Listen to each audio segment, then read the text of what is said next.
Toda la vida humana es una búsqueda de la felicidad, es decir, de un estado completo y definitivamente satisfactorio. Identificado con mi organismo en cuanto a principio de todo lo que percibo, personalizo mi realidad, la objetivizo como yo realidad, la veo, y la veo desde entonces dominada por una amenaza.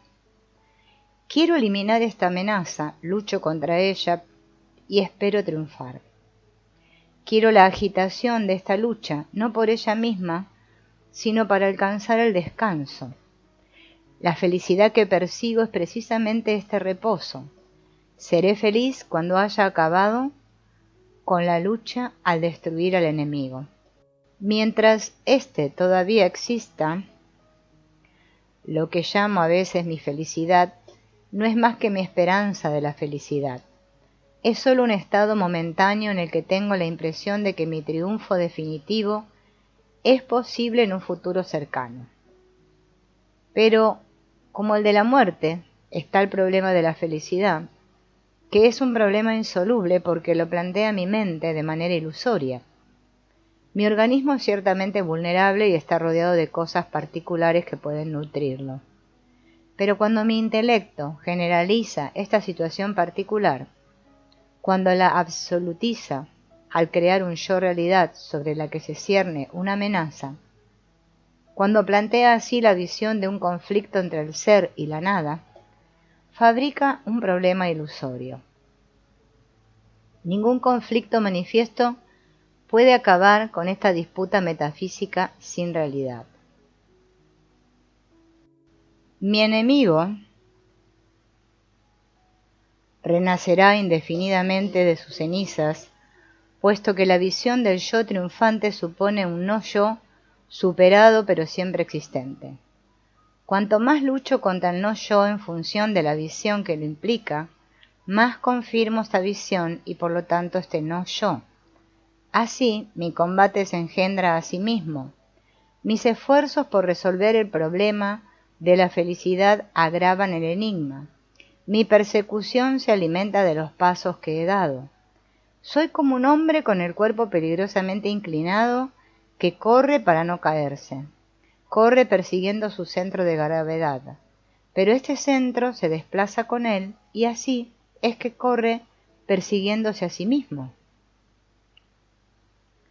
Concibo la felicidad como un estado completa y definitivamente satisfactorio, es decir, como una consonancia orgánica, una armonía personal, pura e inamovible. Si no concibiera la felicidad de esta manera personal, sería gracias a mi conciencia universal, la armonía absoluta que concilia las dos formas manifiestas de armonía y desarmonía. Pero, debido a que me concibo como una persona imaginaria, individual al mismo tiempo que universal, la armonía de la cual para mí se trata la felicidad es sólo la armonía manifiesta, aquella que forma con la desarmonía una dualidad inseparable. La armonía absoluta está eternamente presente, está a cada instante y no hace falta perseguirla. En cambio, la armonía relativa purificada, desembarazada de toda desarmonía, es una esperanza que se sitúa necesariamente en el futuro, al final de una evolución, y es una quimera que ninguna evolución podría alcanzar. La felicidad está en el instante presente, pero la concibo de tal manera que se me aparece en el futuro. Mi mirada, desviada hacia la felicidad real, se lanza tras espejismos siempre remotos. Mi búsqueda de la felicidad es vana justamente por ser una búsqueda, y deriva como una necesidad lógica de mi perspectiva dualista. Ser nada. Vivo con miedo y con la esperanza de un día ser liberado del miedo, y por lo tanto estoy obligado a esforzarme hacia ese fin siempre fugitivo. Mi visión dualista me condena a trabajos forzados. La frase budista, todo es sufrimiento, es a menudo mal comprendida. No significa que el hombre no pueda experimentar la alegría y la esperanza de la felicidad. significa que el hombre no puede jamás alcanzar la felicidad tal como la concibe, jamás puede sentirse lleno, plenamente satisfecho. Incluso cuando saborea la esperanza de la felicidad, cuando ve su combate llegando a buen término, está forzado a lanzarse sin descanso hacia el imposible logro de su empresa. Es esta obligación de arrancarse del presente para esforzarse hacia un futuro siempre fugitivo lo que constituye el sufrimiento del que habla el budismo. El hombre eufórico sufre por debajo de su euforia porque no es libre. Su atención está obligada a correr de imagen en imagen sin hallar en ninguna de ellas la morada del descanso. Está inquieto, no en calma. Esta inquietud no consiste en el hecho de que la energía del organismo psicosomático se mueva sin cesar, sino en el hecho de que el hombre experimente este movimiento como una necesidad impuesta. El hombre querría saborear la inmutabilidad, la permanencia del principio absoluto, pero al identificarse con su organismo dinámico, es en su movimiento que busca en vano la inmutabilidad. Por eso experimenta el movimiento mental como una imposición, se siente esclavizado por el film o película imaginativa, incluso cuando ésta es alegre, y esta esclavitud es un sufrimiento profundo que permanece bajo los sufrimientos y las alegrías superficiales. Mi condición desde mi perspectiva dualista es constantemente penosa. Incluso cuando encuentro la vida maravillosa, siento todavía que no es esto. Este momento es solo una alta meseta desde la que debo volver a partir. Soy el judío errante que una misteriosa maldición condena a abandonar los lugares más dulces. Me pregunto por el sentido de esta búsqueda interminable, por sus causas y por los medios para obtener el alivio. Comprendo que la misteriosa maldición que me hace correr es ilusoria. Nadie me ha condenado a este suplicio. Corro porque creo que me hace falta, en virtud de la perspectiva dualista ilusoria desde la que mi vida parece desarrollarse. Mi desgracia proviene de mi ignorancia. Trabajo entonces para disipar mi ignorancia, para adquirir la comprensión exacta y total de mi error. No puedo ver la realidad como un objeto, puesto que la realidad es el principio sujeto, de donde salen todas mis perspectivas, pero puedo comprender al menos cómo interpreto mal lo que veo. Todos los estudios precedentes representan esfuerzos para alcanzar esta comprensión de mi error. Al iniciar esta labor intelectual, esperaba hallar alivio. Sin embargo, constato ciertos días, con tristeza, que mi condición no mejora. He disipado toda suerte de falsas creencias. He destruido mediante justas discriminaciones toda suerte de confusiones. Pero este trabajo parece inútil. Mi vida interior está siempre llena de agitaciones estériles. ¿Debo dudar de la eficacia de la comprensión? No puedo dudar de ello sin dudar también de mi razón. Estoy seguro de que mi desgracia proviene de mi ignorancia, y estoy seguro de que mi intuición intelectual puede disipar mi ignorancia. ¿Por qué entonces mi comprensión parece ser hasta ahora ineficaz? ¿Cuál es el puente que todavía falta entre mi comprensión y mi vida? Para responder esta difícil pregunta, debemos volver a la preparación progresiva con vistas a la realización abrupta. Hemos visto que el Satori sobreviene de repente cuando ante la manera natural de vivir según el apego, el hombre ha realizado por completo la manera de vivir antagonista y complementaria según el no apego. El Satori no sobreviene con las primeras realizaciones del no apego, sobreviene sólo cuando éste se ha realizado tanto como el apego, cuando alcanza cierto grado, cierto límite. Pero la realización del no apego supone haber obtenido la comprensión.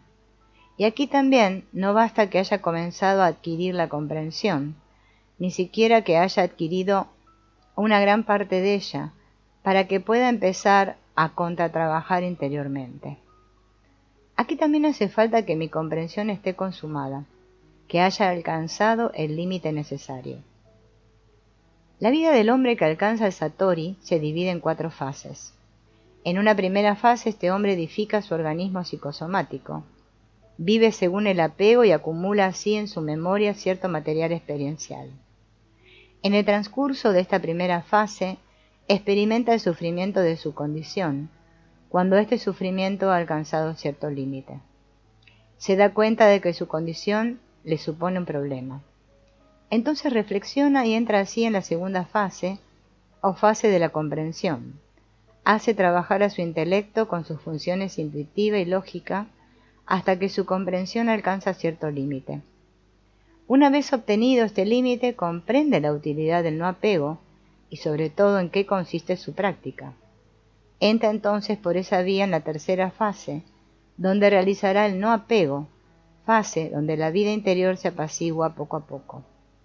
Finalmente, cuando la realización del no apego alcanza cierto límite, el hombre es introducido por el Satori en la cuarta y última fase. En el transcurso de esta evolución, cada pasaje de una fase a la siguiente sucede de manera repentina, cuando la fase antecedente se ha realizado hasta el límite necesario.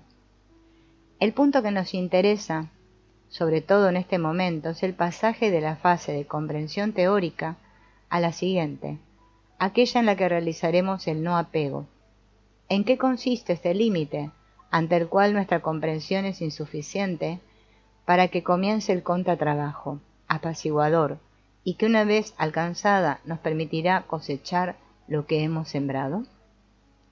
Volvamos otra vez a la evolución general hacia el Satori y utilicemos para ello un diagrama.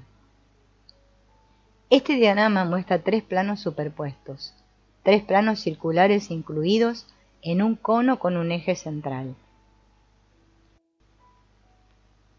El plano inferior simboliza la primera fase, de experimentación interior. El plano medio simboliza la segunda fase, de comprensión.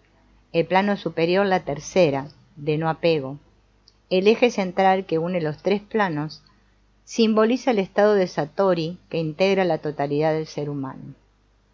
Cada plano se realiza desde la periferia hacia el centro, es decir, hacia el punto de intersección del eje.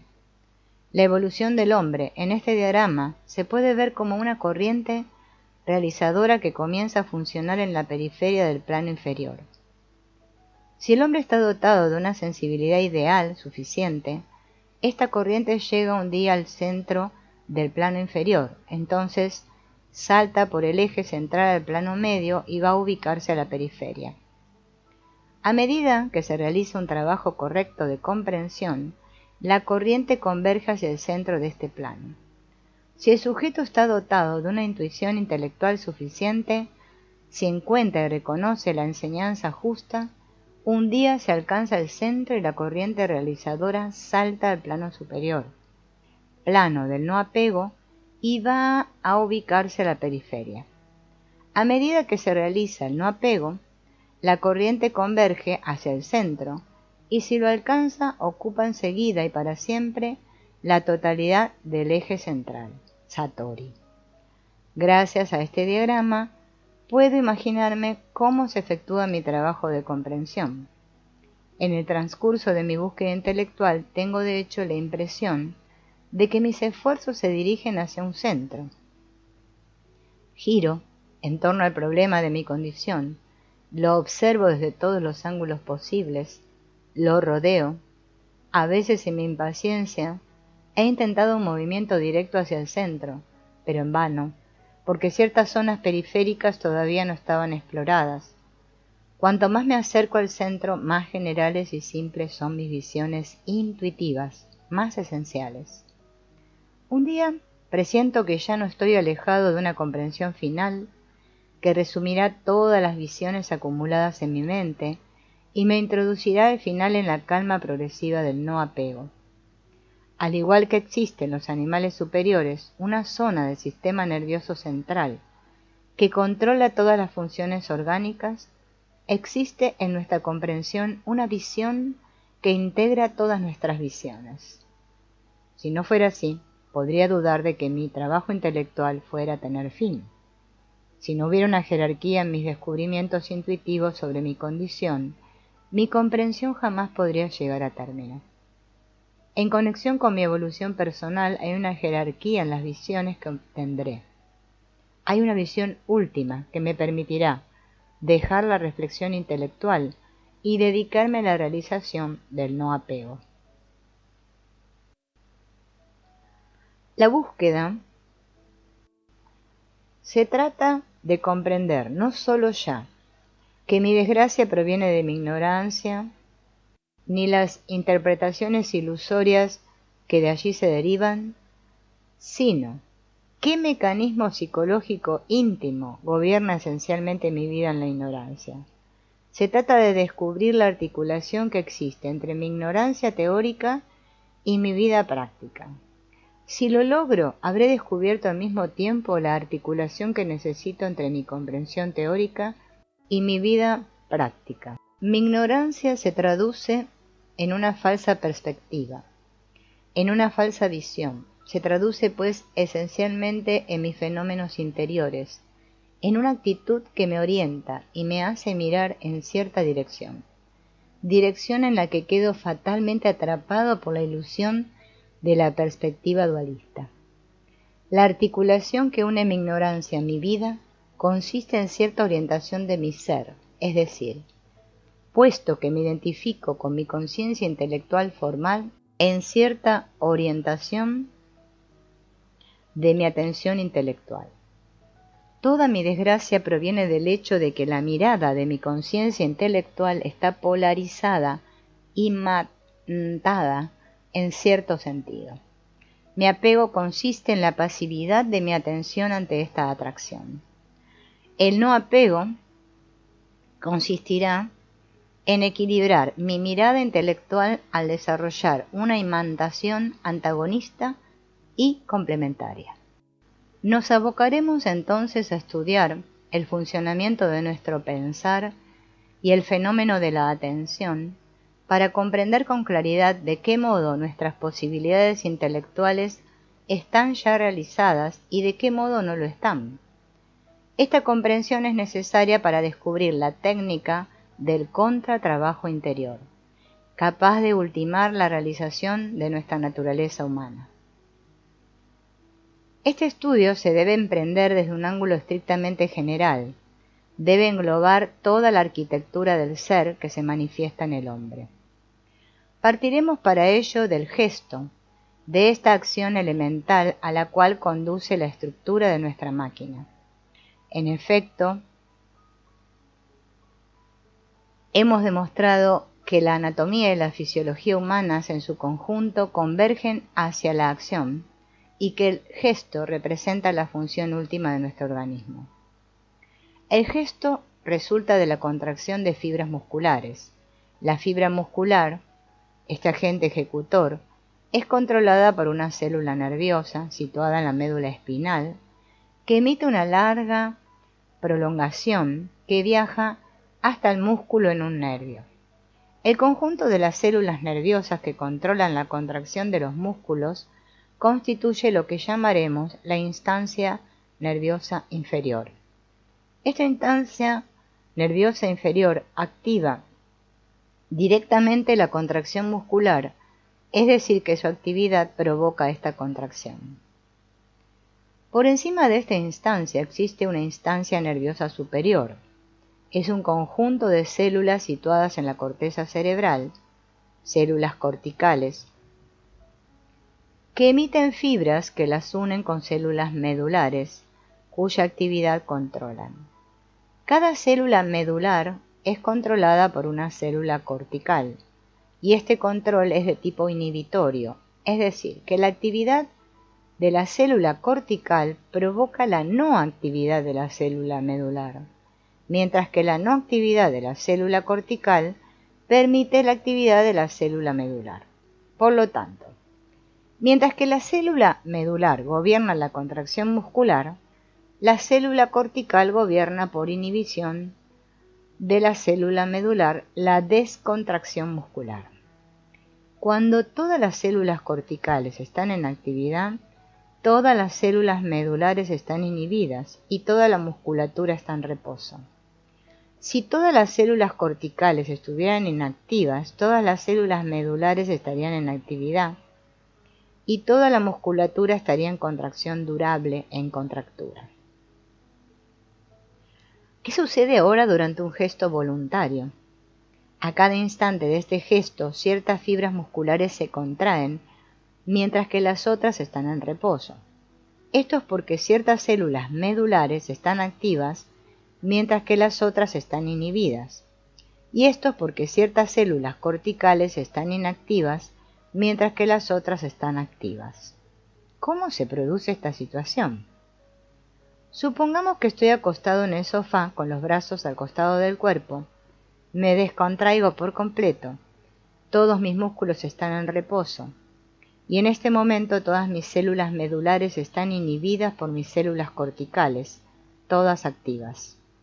Luego ordeno a mi brazo derecho que se eleve algunos centímetros sobre el sofá. El brazo se eleva. ¿Qué sucedió? Que cierta parte de mis fibras musculares que corresponden a este gesto entraron en actividad porque se ha levantado la inhibición de las células medulares correspondientes y éstas les han dado la orden, y estas células medulares han dejado de estar inhibidas porque las células corticales correspondientes han dejado de estar activas. Pero, ¿por qué estas células corticales que corresponden precisamente al gesto que he querido hacer han dejado de estar activas, mientras que todas las demás persistieron en su actividad?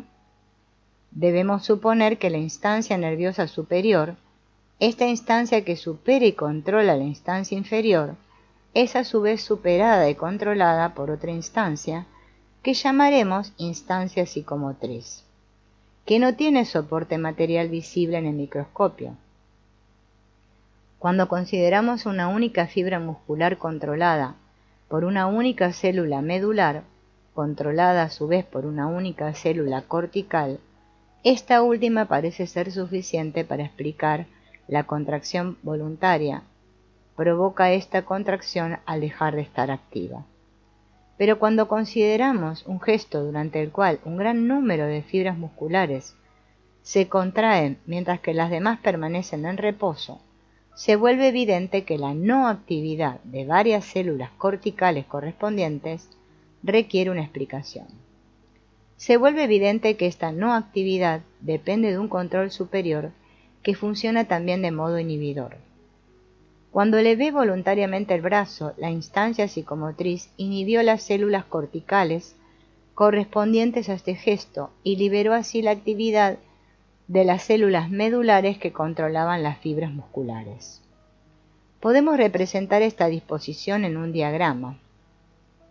En este diagrama nos basta mostrar dos fibras musculares, una que simboliza todas las fibras que se contraen en el gesto del momento y otra que simboliza todas las fibras que permanecen en reposo. Basta también mostrar dos células medulares y dos células corticales. Una de las células corticales está activa, en negro, controla una célula medular inhibida, en blanco, de la cual depende una fibra muscular en reposo, fina y alargada. La otra célula cortical está inhibida, controla una célula medular activa, de la cual depende una fibra muscular contraída, globular y acortada. El círculo que encierra las dos células medulares representa la instancia nerviosa inferior, el que encierra las dos células corticales, la instancia nerviosa superior. Por encima se encuentra la instancia psicomotriz. De esta parte, hacia las dos células corticales, un enlace de control que va a inhibir una de las células a la vez que deja a la otra estar activa. Representamos este enlace con una línea punteada para simbolizar la naturaleza sutil de esta escala jerárquica. El anatomista no puede ver ninguna fibra nerviosa articularse con la célula cortical, como si ve la fibra de la célula cortical articularse con la célula medular. Estamos allí, fuera del dominio accesible a nuestros órganos sensoriales. Insistiremos sobre el modo inhibidor que caracteriza el funcionamiento de estos tres primeros niveles, porque este modo es lo opuesto a las ideas preconcebidas del sentido común. Esto nos ayudará con una comparación en la que opondremos la jerarquía psicomotriz a la jerarquía militar. La célula medular corresponderá al soldado y su fibra muscular a la escoba con la que el soldado barre el patio del cuartel. La célula cortical será el suboficial, la instancia psicomotriz el oficial. En el ejército, el oficial comanda al suboficial y la actividad de uno provoca la actividad del otro. Luego el suboficial transmite la orden al soldado, quien ejecuta la orden. Ahí también una actividad provoca otra actividad. En esta jerarquía donde las actividades de todos los grados coinciden, cada grado subalterno trabaja solo bajo la orden del grado superior. A falta de orden está inactivo. Es distinto en la jerarquía psicomotriz. Aquí el soldado barre cuando el suboficial no le dice nada. Cuando el suboficial actúa, es para impedir que el soldado barra, y actúa así cuando el oficial no le dice nada. Cuando el oficial actúa, es para impedir que el suboficial impida al soldado barrer, de modo que éste barra. Dejado a sus anchas, el soldado barrería todo el tiempo por su cuenta. El suboficial todo el tiempo impediría al soldado que barra. En la jerarquía militar la iniciativa viene de arriba y repercute en los grados subalternos.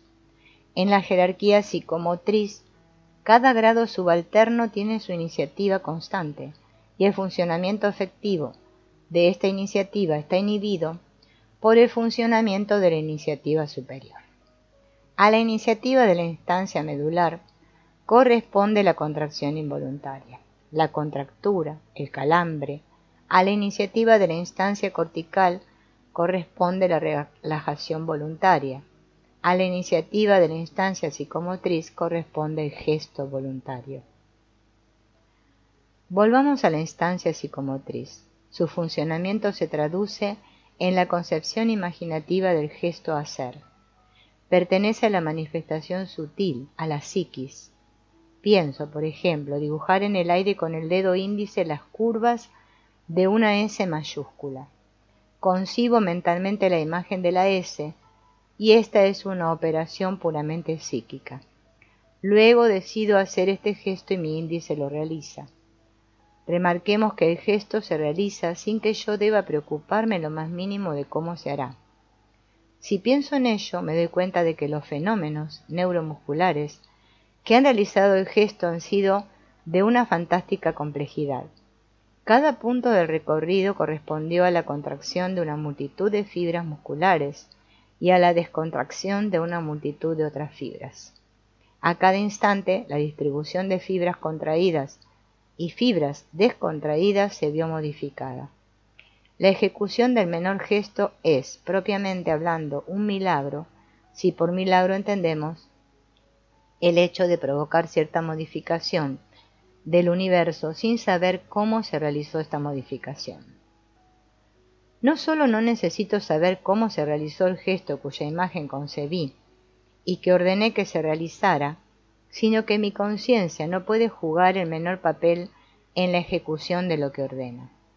Al contrario de lo que dicta el sentido común, no puedo ordenar directamente la contracción de mis músculos, solo puedo ordenar gestos, y es solo mediante la orden de hacer el gesto que consigo indirectamente, sin saber cómo, la contracción de las fibras musculares necesarias. Supongamos que te marco el contorno de un músculo en tu cuerpo y te pido que lo contraigas. Tú no conseguirás hacerlo a menos que conozcas un gesto durante el cual este músculo se contrae. Si no, harás todo tipo de movimientos hasta notar que tal gesto conlleva la contracción del músculo señalado. Solo entonces, al ordenar este gesto preciso, podrías realizar la contracción muscular que te he pedido. Veamos otra demostración incluso más convincente. Supongamos que tienes el antebrazo a ángulo recto del brazo y te doy a sostener con esta mano una pesa de 1 kilo y luego una pesa de 2 kilos. En ambos casos, el trabajo requerido a tu bíceps habrá sido distinto. La cantidad de fibras contraídas en este bíceps habrá sido diferente, porque cada fibra se contrae totalmente o no se contrae en absoluto. No se contrae más o menos. ¿Pretenderías tú haber dado la orden de que se contraigan tal cantidad de fibras para sostener 1 kilo y luego tal cantidad para 2 kilos? Tú solo has dado la orden del gesto de mantener el antebrazo inmóvil y las instancias nerviosas situadas bajo el control de tu instancia psicomotriz han hecho su trabajo sin que tu conciencia haya tenido nada que ver. Hemos dicho que la instancia psicomotriz concibe el gesto y da la orden, mientras que las instancias subalternas ejecutan la orden. Es la distinción entre el poder legislativo y el poder ejecutivo. Pero en esta jerarquía que precede la acción, si bien el nivel inferior, la fibra muscular, es puramente ejecutivo y el nivel supremo, el principio absoluto, es puramente legislativo, todos los niveles intermediarios son ambos a la vez. Cada uno de estos niveles intermediarios es legislativo con respecto a su nivel inferior y ejecutivo con respecto a su nivel superior. Debemos pues preguntarnos ahora con relación a qué es ejecutiva la instancia psicomotriz. Y para responder esta pregunta hace falta definir exactamente esta instancia. Es voluntad de actuar, y puesto que nuestra acción tiende sin cesar hacia nuestra reintegración vital, es nuestro querer vivir. Es la manifestación particular, encarnada en nuestro organismo, del yang integrador. La instancia que la supera es pues el yang integrador en sí, que llamaremos entonces la naturaleza. La instancia psicomotriz es nuestro querer vivir particular. Es el pensamiento particular que se ejecuta en nosotros, el querer vivir general o natural y que concibe los gestos correspondientes. Y la naturaleza es el pensamiento general que concibe el querer vivir general y controla su ejecución particular por medio de nuestra instancia psicomotriz. En cuanto a la naturaleza en sí o voluntad general de la vida, es superada por el principio absoluto, pura concepción del universo, que controla la ejecución del universo por medio de la naturaleza. Ahora podemos completar nuestro diagrama, que consta de 5 instancias superpuestas. Antes de comentar este diagrama, recordemos que no debemos buscar ver en él la estructura del hombre tal cual es en sí misma. Un diagrama es solo una construcción artificial que ayuda al intelecto a comprender ciertas relaciones entre las cosas tal como aparecen ante este intelecto. Como un diagrama indica ciertas relaciones y no indica otras, siempre es a la vez relativamente verdadero y relativamente falso. Así, nuestro diagrama da cuenta de la trascendencia del principio absoluto con relación a la manifestación, pero no de su inmanencia. A primera vista se diría que la jerarquía de estas 5 instancias es análoga a la jerarquía militar, que el principio absoluto comanda la actividad de la naturaleza, que comanda la actividad de la instancia psicomotriz, que comanda a su vez las 2 instancias nerviosas. En realidad el principio absoluto reside en todos los niveles de la manifestación. Cada uno de estos niveles es un dinamismo propio y el control del que es objeto funciona de modo inhibidor. El principio absoluto es a la vez el gran inhibidor y el gran actor, el no actuar, y el actuar es el actuar en cuanto inmanente y el no actuar en cuanto trascendente. Las 2 instancias nerviosas son accesibles a nuestros órganos sensoriales, son materiales en el sentido habitual del término, es decir, que engloban cosas inanimadas, materias psicoquímicas, constituyen la parte material de la jerarquía. Por eso las hemos encerrado en un círculo que representa lo que llamamos nuestro cuerpo. La instancia psicomotriz es el querer vivir individual, el pensamiento individual que anima el cuerpo. Por eso podemos llamarla alma, mientras que la naturaleza, querer vivir universal, del cual el alma, Ese representante individual puede denominarse espíritu. El espíritu pertenece al dominio intemporal, puesto que siendo el principio de los fenómenos, no es el mismo un fenómeno. Principio del espacio-tiempo no depende de éste. El alma, en el sentido que le damos actualmente, es la articulación entre lo universal y lo individual, entre lo intemporal y lo temporal. Los pensadores que han creado una entidad a la vez intemporal y temporal, y emplearon entonces la palabra alma para designar esta parte del individuo que suponían eterna, se preguntaron sobre la articulación que unía esta alma con el cuerpo. De hecho, debemos llamar espíritu a lo intemporal, cuerpo al individuo temporal y alma a la articulación entre los dos. Así concebida, es evidente que el alma no puede estar situada únicamente ni en el tiempo ni fuera del tiempo. Articulación entre lo intemporal, principio de los fenómenos, y el conjunto fenomenal que constituye el cuerpo, participa de la mortalidad del cuerpo si se la contempla del lado del cuerpo y de la eternidad del espíritu si se la contempla del lado del espíritu. Así pues podemos decir que todos los individuos, estén muertos, vivos o aún no nacidos, están en el eterno presente, aunque desde lo temporal pertenezcan al pasado, al presente o al futuro. Para aclarar esta difícil cuestión nos permitiremos asimilar el alma, articulación entre el espíritu y el cuerpo, a la articulación que existe entre las dos instancias nerviosas, la superior y la inferior. La célula medular posee prolongaciones llamadas dendritas que se dividen en neurofibrillas. La fibra que viene de la célula cortical termina en una división semejante de fibrillas que corresponden a las fibrillas medulares. Estos dos sistemas fibrilares pueden entrar en contacto o romper el contacto al retraerse. El conjunto de esta articulación intermitente se denomina sinapsis. Según lo que suceda en la sinapsis, la corriente que proviene de la célula cortical, sea cual sea la naturaleza exacta de esta corriente, llega o no a la célula medular. Podemos ver el alma, articulación entre el espíritu y el cuerpo, como una sinapsis sutil análoga a la sinapsis material que acabamos de describir. Y podemos representar esta sinapsis sutil en el diagrama que veremos a continuación. Sus dos sistemas fibrilares se sitúan a un lado y otro de una frontera que separa lo intemporal arriba del espacio-tiempo abajo. Cuando el cuerpo se desintegra, el sistema fibrilar inferior de la sinapsis sutil se desintegra con él, pero el sistema fibrilar superior que emana del espíritu intemporal no se desintegra, del mismo modo que no se integró en el nacimiento del cuerpo, está fuera del tiempo. Así, el alma, en cuanto no individual, es inmortal, pero en cuanto individual es mortal, y es un absurdo metafísico creer en la perpetuidad de fenómenos que manifiestan al individuo y en particular su conciencia formal.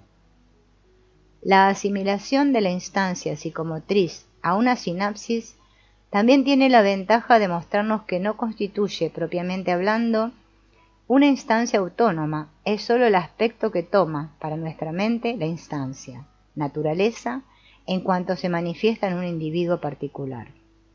El ser humano está tan preocupado por una eventual supervivencia que nos parece útil desarrollar un poco nuestra exposición sobre el alma concebida como articulación entre lo intemporal y lo temporal.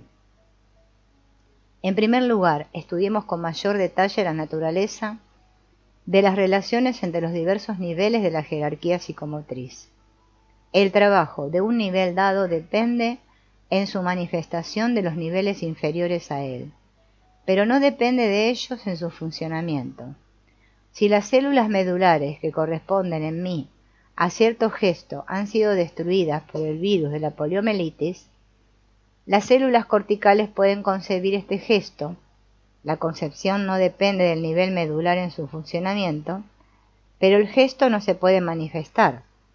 Depende del nivel inferior en su manifestación. En otras palabras, desde el punto de vista de manifestación, el nivel inferior es limitativo del nivel superior. Este solo puede manifestarse según las posibilidades del nivel inferior. Pero desde el punto de vista de su funcionamiento, el nivel superior es independiente del inferior. Apliquemos este análisis a las relaciones entre el cerebro y el alma. Desde el punto de vista de la manifestación, el cerebro es limitativo del alma. La calidad del pensamiento formal depende de las posibilidades de funcionamiento del cerebro. Pero desde el punto de vista de su dinamismo en sí, el alma es independiente del cerebro. Veamos un ejemplo. Si tomo mescalina, veo con los ojos cerrados imágenes coloridas de extraordinaria precisión, o bien con los ojos abiertos veo el mundo exterior transfigurado, bañado en una realidad inefable. Estas percepciones surgen de mi alma como mis percepciones habituales. Por lo tanto, en mi alma está constantemente su posibilidad, las contiene siempre en potencia. Pero, por lo general, mi cerebro no deja pasar estas manifestaciones.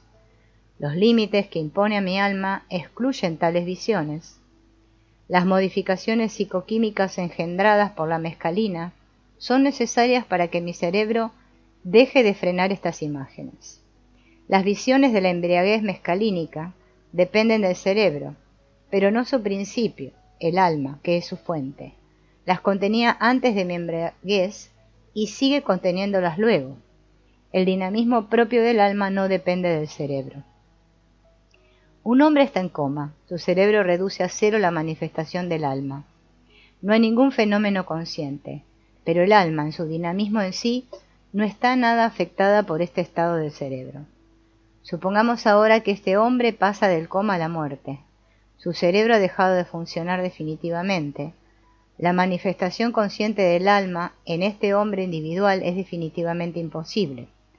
Pero esta alma, en su mitad intemporal, no está de ningún modo afectada por el deterioro del cerebro, es decir, por la muerte. Es siempre como era antes del nacimiento de este hombre. Es el principio absoluto en cuanto este principio contiene la posibilidad de manifestación del hombre en cuestión como tal, está fuera del tiempo, es independiente del nacimiento y de la muerte. Este hombre es, desde toda la eternidad, como posibilidad de manifestación contenida en el principio absoluto eterno.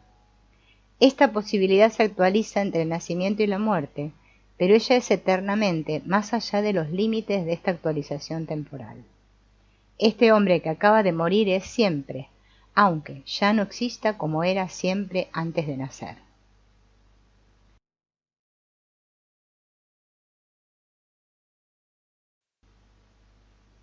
Pero es absurdo hablar de supervivencia. Si bien el hombre que acaba de morir es siempre, ya no vive y no vivirá nunca más.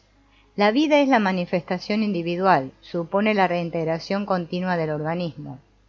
El hombre que está muerto es siempre, pero en un plano que no es aquel de las individualidades vivas. Lo que es fuera del tiempo y se manifiesta de manera vital durante cierto tiempo, no tenemos manera de concebirlo. Si intento captarlo en una concepción mental, caeré fatalmente en las representaciones infantiles inspiradas por el mundo manifiesto que percibo en la actualidad con los sentidos. En efecto, toda concepción reside en el plano de la manifestación formal. Como está contenida en este ser intemporal que intento captar, no puedo contenerlo, comprenderlo. Sé, por la perfecta evidencia intelectual, que soy desde toda la eternidad, pero no puedo imaginarme a este yo eterno. El alma que antes se manifestó en un hombre ahora difunto, es decir, el principio absoluto en cuanto contiene eternamente la posibilidad de manifestación de este hombre, se puede manifestar a veces en la conciencia de hombres vivos, fenómenos espiritistas. Algunos de estos fenómenos, dejando de lado las numerosas supercherías, son indiscutibles, pero siempre se los ha interpretado de manera inexacta. Se ha pensado que el difunto todavía existía, vivía y que se manifestaba en la conciencia del médium. Al razonar así, se olvida que existencia y vida significan manifestación y que una manifestación no podría ser la fuente de una conciencia psicológica. Los fenómenos que suceden en la conciencia del médium no provienen de este conjunto de fenómenos que constituía la conciencia del hombre ahora difunto. En realidad el difunto ya no vive, ya no existe y no sobrevive. Su manifestación, es decir, la manifestación del principio absoluto en su organismo, ha desaparecido junto con este organismo. Pero esta manifestación particular, contenida como posibilidad intemporal en el principio absoluto, al igual que la multitud indefinida de posibilidades semejantes, funciona ahora en el organismo vivo del médium. No podemos remarcar lo suficiente que todos los fenómenos espiritistas implican el funcionamiento de cerebros bien vivos, instrumentos necesarios de toda manifestación psíquica. El problema que presentan los fenómenos espiritistas no concierne la eventual supervivencia de los muertos, sino los poderes de percepción extrasensoriales de los vivos. ¿Cómo comprender estos poderes? En nuestro diagrama del alma como articulación entre lo intemporal y lo temporal, el aspecto intemporal de esta alma parece personal, como por lo demás la naturaleza y el principio absoluto le parecen personales al hombre en quien se manifiestan. Ese es el inconveniente inevitable de todo diagrama de este tipo. En realidad, el aspecto intemporal del alma de un hombre dado no es más personal para él que la naturaleza o el principio absoluto. El alma intemporal de un hombre dado no es otra cosa que el alma cósmica que anima el universo en su plano vital. Lo normal es que esta alma cósmica se manifieste en mí solo de manera individual, o sea, únicamente a través de mis órganos sensoriales, debido a mi contractura egoísta, a mi reivindicación de ser absolutamente en cuanto distinto. Pero ciertos hombres pueden, en ciertas condiciones, distender en parte esta contractura a favor de otro aspecto del cosmos que no sea su propio organismo. Esta descontracción parcial del médium somete su conciencia a la acción del principio absoluto, en cuanto éste contiene intemporalmente aquello extraño al organismo del médium. La conciencia de éste manifiesta entonces el principio absoluto como principio de aquel elemento extraño y se manifiesta pues como si fuera este elemento. El médium, que uno cree que está en comunicación con un hombre muerto, manifiesta solo el principio absoluto a la manera del muerto, como este muerto lo ha hecho durante toda su vida y como lo haría todavía si no estuviera muerto. Veamos ahora nuestra jerarquía psicomotriz desde el punto de vista de la libertad. Conforme a su situación, los niveles son más o menos libres según la importancia de lo que condicionan y de aquello por lo que son condicionados. La fibra muscular no es en ningún caso libre, puesto que no condiciona nada y está condicionada por todos los otros niveles. La instancia nerviosa inferior goza de cierta libertad, puesto que condiciona la fibra muscular. La instancia nerviosa superior es más libre, puesto que condiciona la instancia inferior y a través de ella la fibra muscular, etc. El principio absoluto es el único con perfecta libertad, puesto que condiciona todo y no es condicionado por nada.